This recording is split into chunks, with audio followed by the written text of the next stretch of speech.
Assalamualaikum warahmatullahi wabarakatuh. Alhamdulillah, jumpa lagi dengan Bu Wardah. Mari kita belajar IPA lebih semangat.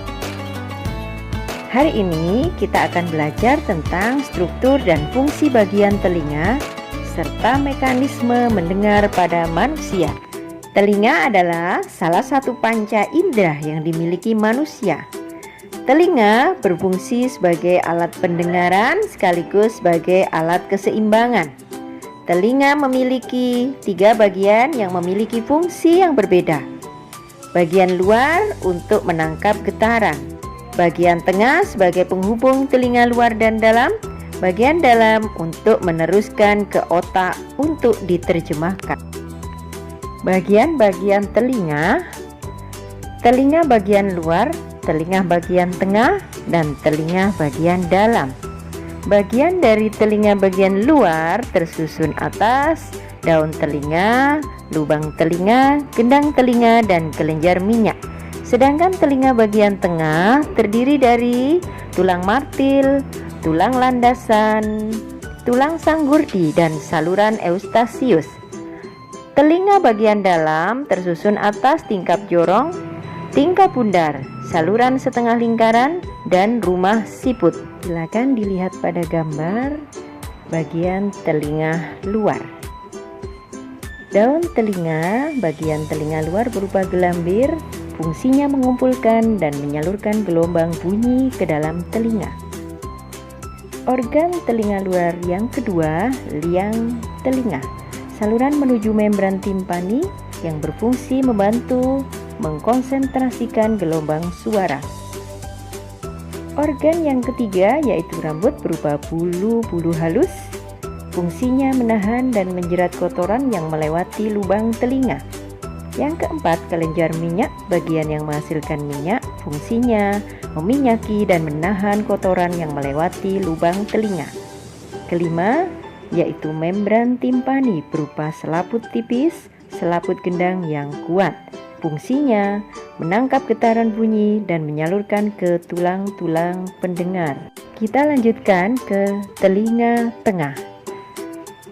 Yang pertama, gendang telinga berfungsi menangkap gelombang suara dan mengubahnya menjadi getaran yang diteruskan ke tulang telinga.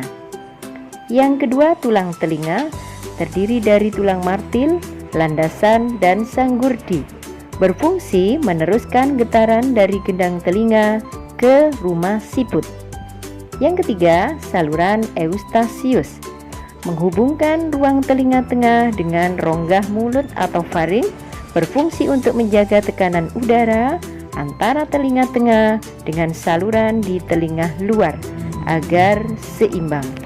Telinga bagian dalam yang terdiri dari 1. Rumah siput atau kohlea berupa saluran seperti spiral berisi cairan endolimfe. Fungsinya meneruskan rangsang getaran bunyi.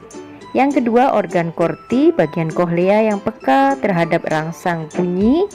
Fungsinya meneruskan getaran bunyi ke saraf auditori.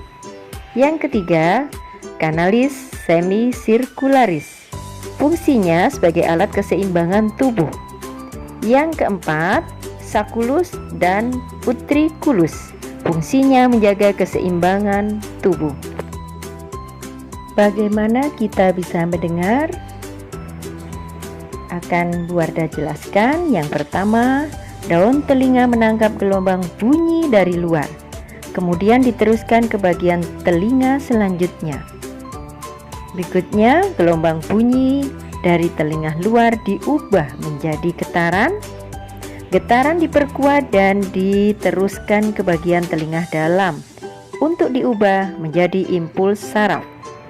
Yang keempat, impuls saraf diteruskan ke otak sehingga kita merasakan sensasi mendengar dan mengerti maksud dari suara tersebut. Jenis gangguan pendengaran antara lain tuli sejak lahir, sumbatan serumen, congek, gangguan pendengaran akibat bising, dan tuli karena usia lanjut. Alhamdulillah, demikian tadi penjelasan tentang telinga dan mekanisme mendengar. Semoga bermanfaat dan tetap semangat. Assalamualaikum warahmatullahi wabarakatuh.